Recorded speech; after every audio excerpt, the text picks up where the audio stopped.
कभी खुल के घूमते वक्त क्या किसी ने सोचा होगा कि एक वक्त ऐसा भी आएगा कि बाहर घूमना तो दूर, अपने घर से बाहर निकलना भी मुश्किल हो जाएगा। किसने सोचा था कि एक ऐसी बीमारी आएगी जो महामारी और आपदा का रूप ले लेगी, जिसके कारण दुनिया एक जगह पर ठहर सी जाएगी।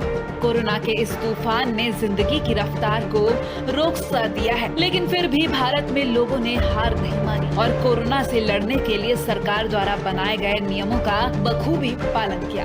कोरोना को नियंत्रित करने के लिए पूरे देश भर में लॉकडाउन की घोषणा कर दी गई, लेकिन उसके बाद सड़कों पर मजदूरों का हुजूम देखने को मिला। देश में गरीबों का दुख सामने आया और लोगों की संवेदनाएं भी सामने आई। लॉकडाउन में कई लोग गरीबों की मदद के लिए आगे आए और उनको भोजन आदि करवाया। कईयों ने पीएम केयर फंड में दान देकर, तो कईयों ने सड़क पर उतरकर भूखों को भोजन करा अपना अपना योगदान दिया। 22 मार्च यानी कि जनता कर्फ्यू से लॉकडाउन 5.0 तक का सफर इतना आसान नहीं था, क्योंकि कोरोना का संक्रमण धीमे धीमे रफ्तार पकड़ता चला गया और आज के समय में देश में 24 घंटे के अंतराल पर 8,000 से ऊपर मामले सामने आ रहे हैं। इस वक्त हम लॉकडाउन के 5वें चरण में हैं और अब लॉकडाउन को हटाने की प्रक्रिया शुरू हो चुकी है। जी हाँ, लॉकडाउन को 3 चरणों में खोले जाने की बात कही गई है, लेकिन ये 3 चरण कैसे होंगे और क्या क्या इन चरणों में शुरू किया जाएगा, इसकी जानकारी आपको हम अपनी इस रिपोर्ट में बताएंगे। अनलॉक 1 लागू होते ही 8 जून से सबसे पहले धार्मिक स्थल, होटल, रेस्टोरेंट्स खोल दिए जाएंगे। उसके बाद gym, swimming pool, movie hall और ट्रांसपोर्ट्स को भी धीरे धीरे शुरू किया जाएगा। देश को अनलॉक करने के लिए अनलॉक 1 के तहत 10 नियम बनाए गए हैं, जिनका पालन करना जरूरी है। पहले नियम के तहत आपको अपना फेस कवर करके ही बाहर निकलना होगा, ताकि कोरोना से आपका बचाव हो सके। दूसरा नियम, सार्वजनिक दूरी या फिर सोशल डिस्टेंसिंग। कोरोना से निपटने के लिए 6 फीट यानी कि 2 गज की दूरी बनाए रखना जरूरी है। तीसरा नियम, मास गैदरिंग पर रोक। किसी भी तरह के समारोह पर पहले ही रोक लगा दी गई थी और अब भी यही नियम लागू रहेगा, जिसके तहत शादी समारोह में 50 लोग और अंतिम संस्कार में 20 लोगों के शामिल होने की अनुमति है। चौथा नियम, थूकने पर जुर्माना। सार्वजनिक जगहों पर थूकने पर रोक है। यदि ऐसा कोई भी करता हुआ पाया जाता है तो उस पर राज्य सरकार के नियमों के अनुसार जुर्माना लगाया जाएगा। पांचवा नियम, गुटखा, पान मसाला पर प्रतिबंध। सार्वजनिक जगहों पर गुटखा, पान मसाला, शराब, तंबाकू के सेवन पर प्रतिबंध है।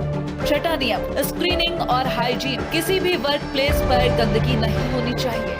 सातवां नियम, वर्क फ्रॉम होम। गृह मंत्रालय के कहे अनुसार सभी जितना हो सके उतना लोगों से घरों से ही काम कराया जाए।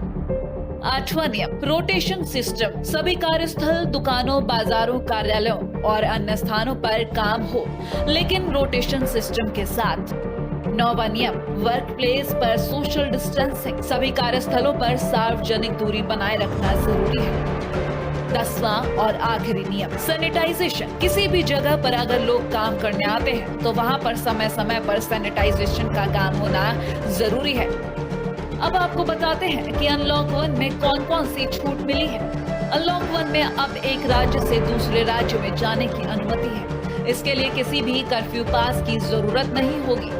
वही राज्यों के अंदर एक जिले से दूसरे जिले तक भी लोग आसानी से जा सकेंगे। सभी प्रकार के दफ्तर यानी कि सरकारी और प्राइवेट दफ्तर खुलेंगे। इसके अलावा कर्फ्यू में भी 4 घंटे की राहत और बढ़ा दी गई है। पहले शाम 7 बजे से सुबह 7 बजे तक कर्फ्यू था, लेकिन अब रात 9 बजे से सुबह 5 बजे तक का कर्फ्यू रहेगा। सभी कंटेनमेंट जोन के बाहर सभी जगह खुलेंगी। इसके अलावा 8 जून से सभी होटल, रेस्टोरेंट, मॉल शर्तों के साथ खुलेंगे।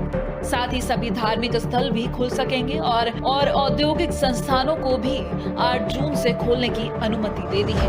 हालांकि स्कूल, कॉलेज अनलॉक 1 में नहीं खुलेंगे, ये दूसरे चरण में खुलेंगे यानी कि जुलाई में।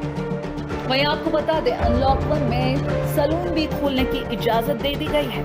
इसके अलावा अगर मेट्रो, विदेशी उड़ानों और जिम पर फैसले की बात की जाए तो ये सब तीसरे चरण में खोलने की बात कही गई है, यानी कि जुलाई या फिर उसके बाद।